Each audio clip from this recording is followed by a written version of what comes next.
بسم اللہ الرحمن الرحیم۔ السلام علیکم ورحمۃ اللہ وبرکاتہ۔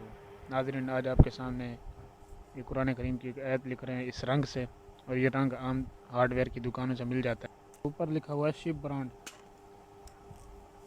اور پھر ان رنگوں کو 3-4 قسم کے رنگ ہیں، ان کو ہم نے ڈبیوں میں ڈالا اور پھر اس میں دھاگا ڈال دیا تاکہ قلم صحیح طریقے سے اس میں ڈبوئیں اور لکھتے رہیں۔ اب ہم لکھ رہے ہیں وَإِنَّكَ لَعَلَىٰ خُلُقٍ عَظِيمٍ۔ خط ثلث میں ہم یہ لکھ رہے ہیں، اور اس کو رنگین لکھنے کا طریقہ یہ ہے، قلم کی ایک طرف ایک رنگ میں، دوسری طرف دوسرے رنگ میں، اس طریقے سے جب آپ لکھیں گے تو دو رنگ ساتھ ساتھ چلیں گے۔ اور دوسرا طریقہ یہ ہے کہ ایک رنگ میں ڈبوئیں، اس سے لکھیں، پھر دوسرے رنگ میں ڈبوئیں، دوسرے رنگ سے لکھیں۔ وَإِنَّكَ لَعَلَىٰ، اوپر نوک دے دی، لعلی یہاں سے دائرہ پوری قلم کے ساتھ،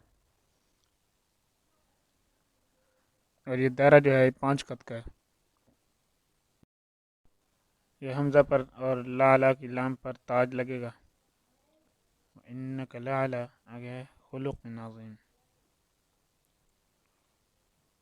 خُلُقٍ عَظِيمٍ۔ یہ جو قاف کا دائرہ ہے یہ بھی اسی طریقے سے یہاں سے پوری قلم چلائیں گے، اور 5 خط کے دائرے جتنے ہم اس کو لے جائیں گے آگے۔ خُلُقٍ عَظِيمٍ۔ ابھی ہم لکھ رہے ہیں لکڑی والے قلم سے، اس کے اوپر جو ہے اعراب لگائیں گے، وہ اعراب ہوگا نب سے۔ عظیم کی میم یہاں پوری قلم کے ساتھ، آخر میں نوک، عظیم۔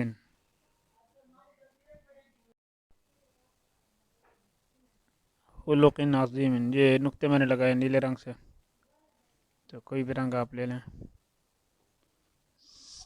وَإِنَّكَ لَعَلَىٰ،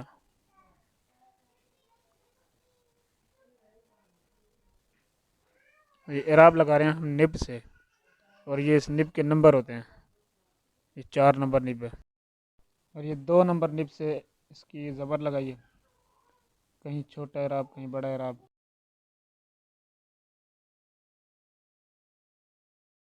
اس طریقے سے اعراب لگائیں کہ یہ دونوں اوپر نیچے برابر ہو جائیں، اور لائن لگا لیں تو یہ زیادہ بہتر ہے۔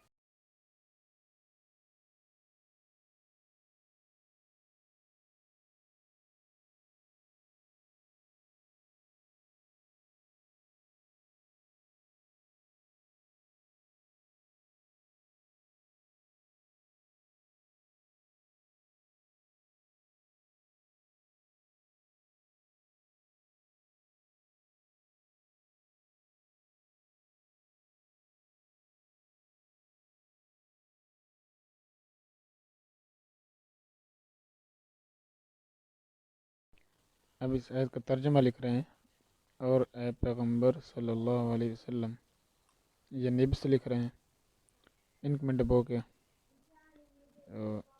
اس میں بھی اس بات کا خیال رکھا جاتا ہے کہ ان کی زیادہ نہ آئے۔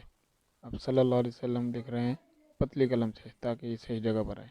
صلی اللہ علیہ وسلم، یہ ہم لفظ اللہ اوپر، اس کا اللہ الف نیچے، علیہ، اب اس کے اوپر علیہ کے اوپر واو آگی، پھر سلم علیہ وسلم، اعراب لگانے سے اور خوبصورت ہو جائے گا۔ آپ کے اخلاق بڑے عالی ہیں۔